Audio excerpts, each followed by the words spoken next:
Hola a todos. ¿Sabían que algunas de las estructuras más impresionantes del mundo no son rascacielos altos ni estadios enormes, sino edificios enterrados en las profundidades de la Tierra? Puede ser un colisionador de partículas de alta tecnología o una base militar ultrasecreta.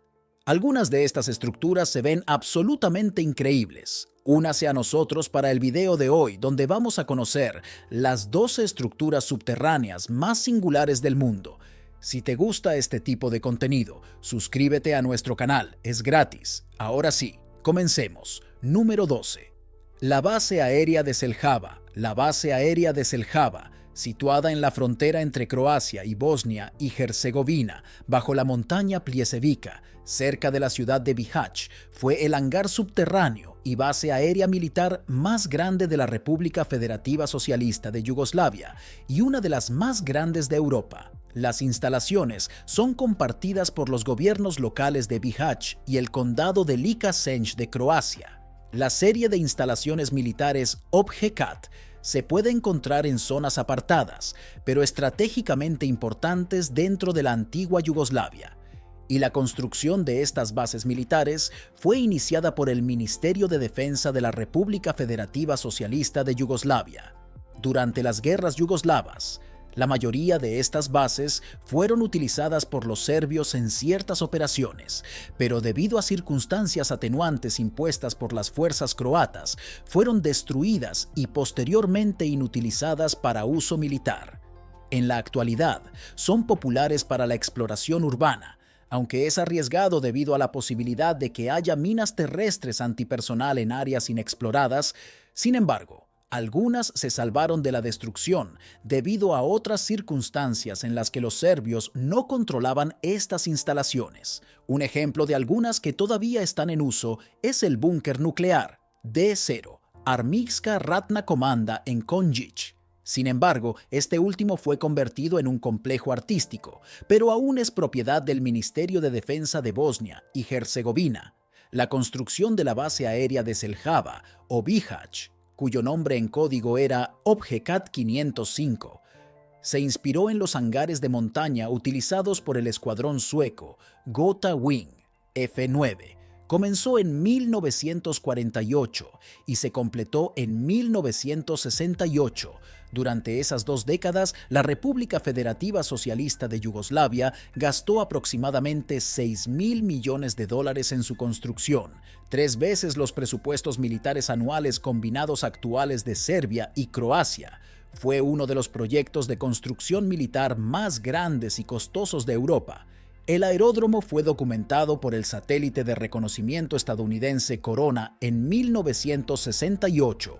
La función de la instalación era establecer, integrar y coordinar una red nacional de radares de alerta temprana en la República Federativa Socialista de Yugoslavia, similar al NORAD en los Estados Unidos. Número 11. El mausoleo del primer emperador Qin. En 1974, los agricultores locales estaban cavando un pozo cuando se toparon con una estatua, luego otra y otra. Así fue como se descubrió accidentalmente al ejército de terracota. Estos ejemplares de tamaño natural e intrincadamente detallados recreaban soldados, caballos y carros. Se dispusieron en formación de batalla para proteger la tumba cerrada del primer emperador de China, el ejército de terracota de Qin Shi Huang. El sitio comprende una extensa necrópolis subterránea, construida para acompañar al emperador al más allá. Las excavaciones posteriores revelaron la extensa área de la tumba del emperador. Ver a estos guerreros de terracota es tan asombroso que no hay 2 de ellos que tengan las mismas características. Cada uno muestra expresiones faciales únicas y presenta peinados e incluso estilos de armadura. Mientras que se ha excavado y estudiado mucho, la cámara funeraria principal del emperador Qin Shi Huang permanece inexplorada. Esto debido a los increíblemente peligrosos niveles de mercurio detectados alrededor de la tumba del emperador. La posibilidad de dañar la tumba también disuade a los arqueólogos de intentar abrirla. Sin embargo, el sitio sigue estando entre los mayores descubrimientos arqueológicos de todos los tiempos. Número 10. La ciudad subterránea de Beijing, a finales de la década de 1960, cuando la relación entre China y la URSS estaba más tensa que la cuerda de un violín, el gobierno de Mao Zedong tomó una decisión muy en la línea de la Guerra Fría. Había que prepararse para un ataque nuclear. Hasta ahí la cosa tiene poco de sorprendente. En el 69, ambas potencias comunistas habían chocado en Zhenbao y China quería estar lista para el peor de los escenarios. Lo curioso es cómo abordó el reto. Su gobierno decidió construir una enorme ciudad subterránea bajo Pekín, una red de galerías y búnkers capaz de acoger a la mitad de la población de la ciudad si era necesario. Hoy Dixiacheng es una urbe olvidada bajo la piel de la capital. La vasta red de túneles se construyó durante los años 70 gracias en gran medida al trabajo de 300.000 vecinos. Serpentea 30 kilómetros a una profundidad de entre 8 y 18 metros y cubre un área de 85 kilómetros cuadrados. A lo largo de su trazado, se reparte 1 millar de estructuras antiaéreas con un diseño pensado para acoger a miles de personas, según el Centro de Información de Internet de China. La ciudad subterránea se equipó con espacios para tiendas, restaurantes, clínicas, escuelas, teatros, fábricas, almacenes para grano y aceite, barberías, más de 2.300 conductos de ventilación, escotillas y 70 espacios para excavar pozos garantizaban la supervivencia bajo tierra. Por fortuna, Dixiacheng, también apodada Gran Muralla Subterránea por sus dimensiones, nunca llegó a utilizarse, pero el plan de las autoridades era que en caso de ataque pudiese acoger a más o menos el 40% de la población de la capital, mientras el resto se refugiaba en las colinas, fuera de la ciudad. Aunque el Centro de Información explica que no se sabe exactamente cómo se reparten los túneles, se cree que unen las principales áreas del centro de Pekín. Número 9. Sala de la Caverna Olímpica de Gjøvik. Gjøvik Olympic Cavern Hall es una pista de hockey sobre hielo situada dentro de una sala de montaña en Gjøvik, Noruega, con capacidad para 5.500 espectadores. La sala también cuenta con una piscina de 25 metros e instalaciones de telecomunicaciones. Inaugurada en 1993 y con un coste de 134.600.000 coronas noruegas. NOK, se construyó para los Juegos Olímpicos de Invierno de 1994, donde albergó 16 partidos de hockey sobre hielo. Es la sede del Gjøvik Hockey. Ha sido sede del Campeonato Mundial de Patinaje de Velocidad sobre pista corta de 1995 y también se utiliza como sede de eventos.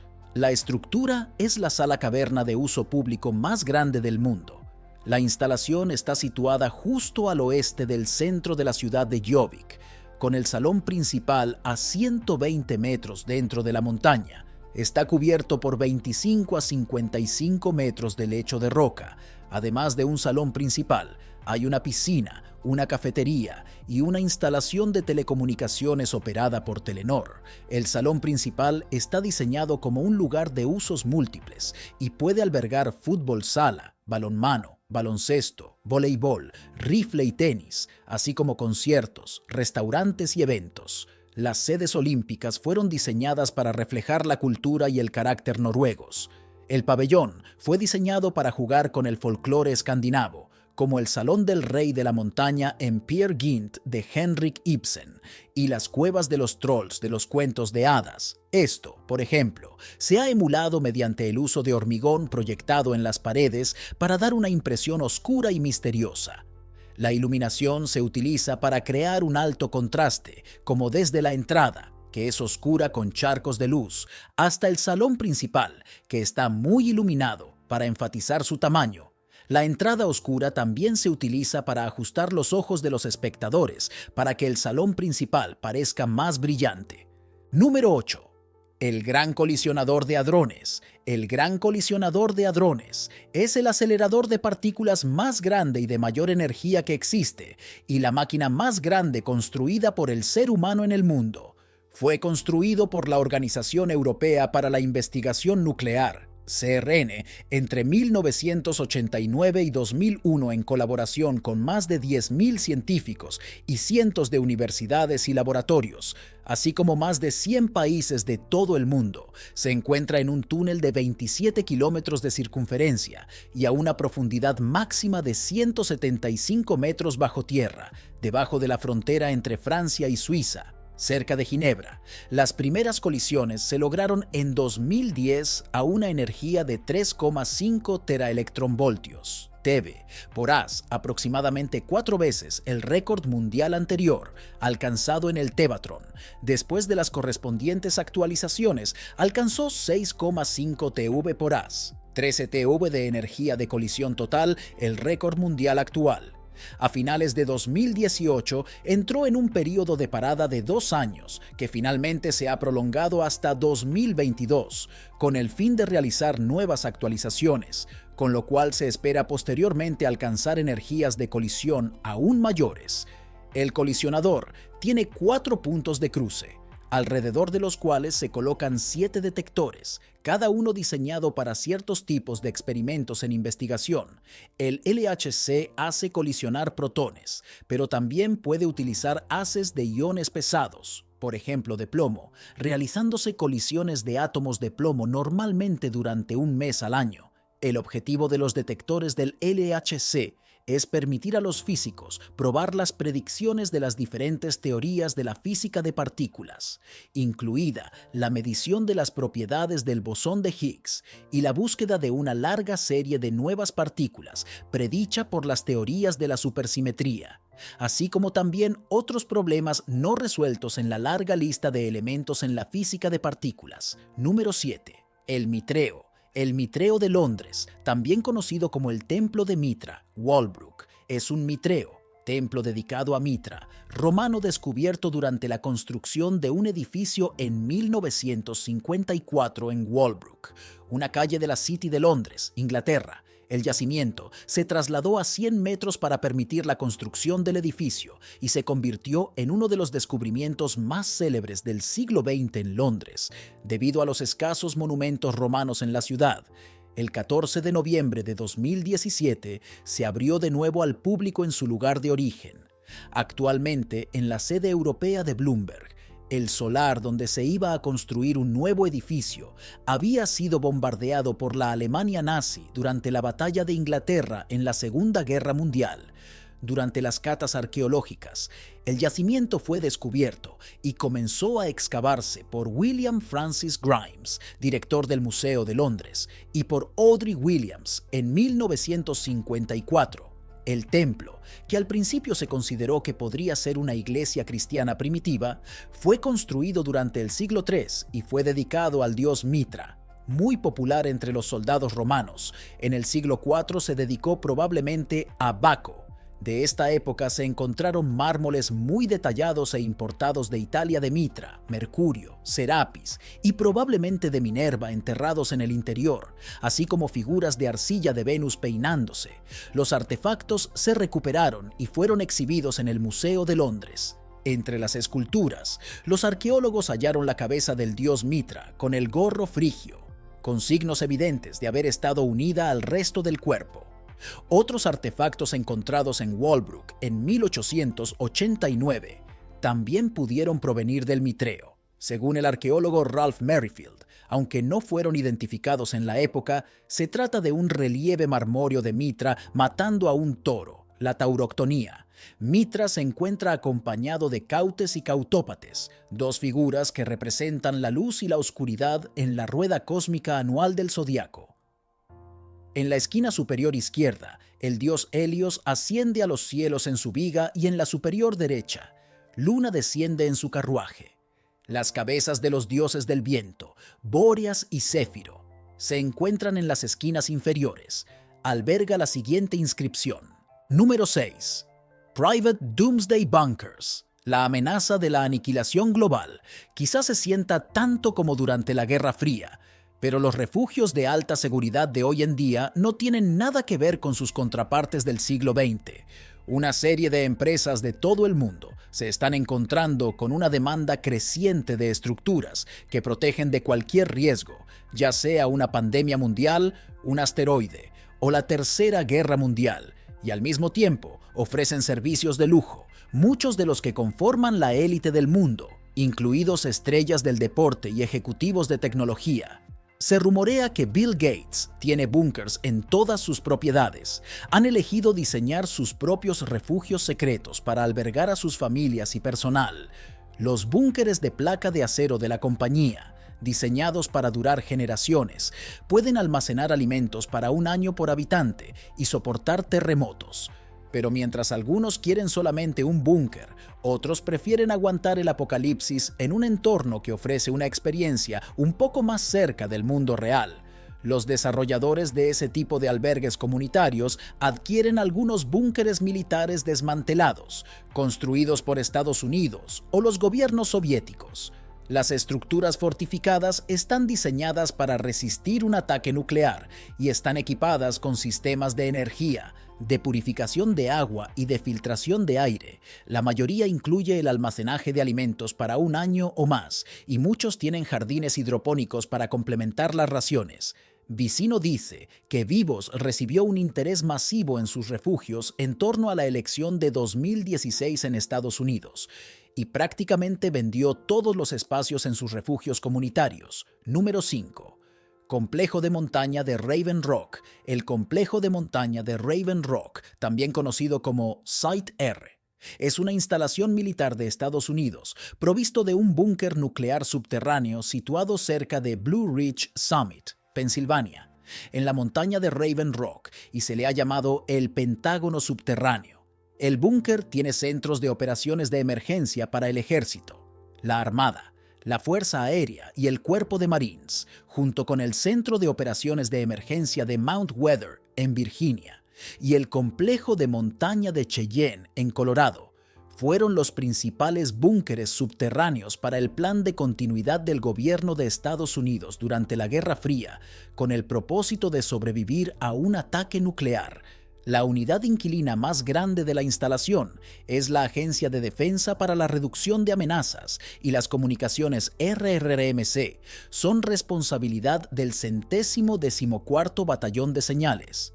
La instalación cuenta con 38 sistemas de comunicaciones, y la Agencia de Defensa de Sistemas de la Información ofrece servicios informáticos en el complejo. Número 4. La Cisterna Basílica. La cisterna basílica es la más grande de las 60 antiguas cisternas construidas bajo la ciudad de Estambul, antiguamente Bizancio y Constantinopla, en Turquía durante la época bizantina. Se encuentra a 100 metros al sudoeste de la iglesia de Santa Sofía, en la histórica península de Sarayburnu. Se construyó en pocos meses, en el año 532, durante el reinado del emperador bizantino Justiniano I.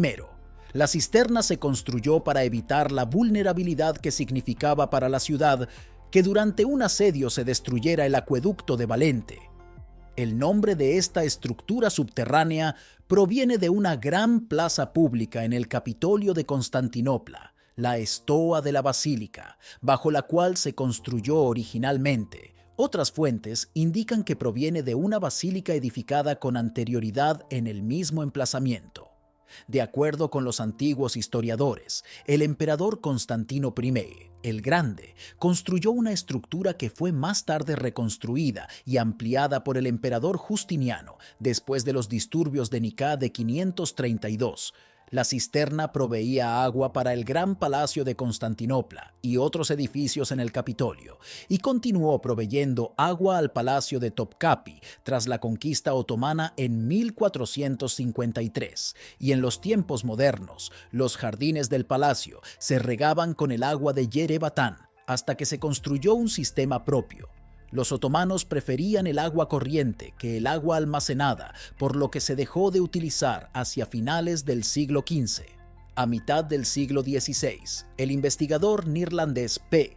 Gilus, que estuvo en la ciudad entre los años 1544 y 1550, descubrió la existencia de la cisterna tras investigar los relatos de algunos vecinos que señalaban que en algunas casas había pozos en los sótanos de donde extraían agua y a veces peces. Gilus descubrió las escaleras de acceso y realizó un estudio sobre el monumento que publicó en su libro de viajes. A mediados del siglo XIX se restauró después de ser usada como almacén de madera. Entre los años 1985 y 1987 se limpia. Se sacaron 50.000 toneladas de barro y restaura preparándola para la visita turística, dotándola de una serie de pasarelas casi al nivel del agua, que se mantiene bajo, para que los visitantes puedan pasearse por la totalidad del monumento y acceder a las columnas en cuya base están esculpidas las medusas. Número 3. Subtrópolis. Subtrópolis es un complejo comercial ubicado dentro de una cueva artificial de 55 millones de pies cuadrados y 1.100 acres en los acantilados al norte del río Missouri, en Kansas City, Missouri, Estados Unidos. Fue desarrollado por el difunto propietario de los Kansas City Chiefs, Lamar Hunt, a través de Hunt Midwest Real Estate Development, Inc., con la frase registrada World's Largest Underground Business Complex. Subtrópolis, excavado en la mina de piedra caliza de Bethany Falls, se encuentra a 49 metros por debajo de la superficie. Tiene una red de túneles de 4, 9 metros de alto y 12 metros de ancho separados por pilares de piedra caliza de 7, 6 metros cuadrados creados mediante el método de pilar y sala de minería de roca dura. El complejo contiene casi 9 kilómetros de caminos pavimentados iluminados y varios kilómetros de vías férreas. La mina mantiene naturalmente temperaturas durante todo el año entre 65 y 70 grados Fahrenheit, 18 y 21 grados Celsius. El Servicio Postal de los Estados Unidos y la Agencia de Protección Ambiental de los Estados Unidos alquilan espacios dentro de Subtrópolis. El Servicio Postal de los Estados Unidos para sus operaciones de sellos coleccionables y la Agencia de Protección Ambiental de los Estados Unidos para su Centro de Capacitación y Logística de la Región 7. La Administración Nacional de Archivos y Registros alquila espacio para un centro de registros federales. En la superficie del extremo norte del complejo, Hunt desarrolló el complejo de parques de diversiones Worlds of Fun y Oceans of Fun. Sus extensas relaciones comerciales en el condado de Clay contribuyeron a que los Chiefs establecieran un campo de entrenamiento de la NFL en el William Jewell College en Liberty, Missouri, hasta 1991. Existen otras instalaciones como Subtrópolis, aunque no en la misma escala, como la mina abandonada en Butler, Pensilvania, utilizada por Corbis y el gobierno federal de los Estados Unidos para el almacenamiento seguro, como el método de minería de columnas y cámaras se utiliza para extraer piedra caliza en todo el Medio Oeste. Muchas empresas están buscando formas de utilizar los cientos de millones de pies cuadrados creados de esta manera, como para el cultivo de hongos y el almacenamiento de petróleo crudo. Número 2. Bóveda global de semillas de Svalbard. La bóveda aquí es una estructura colosal en medio de la nada. Parece fuera de lugar, casi como algo sacado de una película, pero este no es un edificio común y corriente. Esta es la bóveda del juicio final, un nombre que podría provocar un escalofrío por tu espalda. Pero no temas porque su propósito es increíble, de un valor incomible. Enclavado en lo profundo de una montaña en Spitsbergen, la isla más grande del archipiélago de Svalbard, en Noruega, se encuentra la bóveda mundial de semillas de Svalbard, como su nombre lo indica. Esta bóveda alberga decenas de miles de muestras de semillas de diversos cultivos alimentarios. La bóveda de semillas tiene una notable historia que se remonta a 1984, cuando el Centro Nórdico de Recursos Genéticos comenzó a almacenar semillas en una mina de carbón abandonada cerca de Longyearbyen, Svalbard. La decisión de establecer la bóveda en Svalbard se basó en sus condiciones ideales para la conservación de semillas, incluido su clima frío y el permafrost. La instalación financió por el gobierno noruego y el Fondo de Cultivos está diseñado para operar sin personal permanente. Su construcción y características técnicas garantizan que pueda preservar la mayoría de las semillas de los principales cultivos alimentarios durante cientos y en algunos casos miles de años, mientras que la bóveda del juicio final puede parecer siniestra. Su propósito está arraigado en la preservación y protección de los cultivos alimentarios vitales de la tierra. Se erige como un símbolo del compromiso de la humanidad para salvaguardar nuestro patrimonio agrícola y garantizar la seguridad alimentaria para las generaciones futuras. Número 1. Derinkuyu. Imagina arreglar una pared en tu sótano cuando de repente descubres que el otro lado está hueco y crees que tienes una reparación de bricolaje dominada hasta que te das cuenta de que tu casa no tiene un problema de fuga común, sino que tienes un túnel completo detrás de la pared de tu casa. Esto es exactamente lo que le pasó a un local en Derinkuyu, Turquía. El hombre estaba tratando de renovar su casa, pero mientras derribaba una pared en su sótano, desenterró un pasaje que conducía a un complejo subterráneo oculto que se extendía hasta 18 pisos en la tierra. Así fue como se descubrió la ciudad subterránea de Derinkuyu. Esta ciudad subterránea podía albergar hasta 20.000 personas y tenía toda una pequeña comunidad con cocinas, establos, capillas, fuentes de agua e incluso bodegas. Derinkuyu es un ejemplo extraordinario de ingeniería y arquitectura antiguas. La ciudad fue equipada con más de 50 conductos de ventilación para garantizar la circulación de aire fresco, lo que ilustra la comprensión avanzada de la construcción y la planificación urbana por parte de sus constructores. Ahora bien, ¿por qué existiría un asentamiento tan extenso bajo tierra? Los orígenes de Derinkuyu todavía son un tema de debate entre historiadores y arqueólogos. Sin embargo, en general se cree que Derinkuyu se desarrolló ampliamente durante el período paleocristiano como una medida protectora contra las invasiones de las extensas defensas de la ciudad, incluyendo enormes puertas de piedra y pasillos estrechos que permitieron a sus habitantes vivir de forma segura bajo tierra durante tiempos turbulentos. Este asentamiento subterráneo cumplió bien su propósito hasta que llegaron los tiempos de paz y la gente ya no necesitaba esconderse. Después de eso, Derinkuyu fue abandonado. Llegamos al final de este video. Cuéntanos tu opinión en la cajita de comentarios. Si te ha gustado el video, den like, suscríbete y no te olvides darle a la campanita para que no te pierdas próximos videos como este. ¡Hasta la próxima!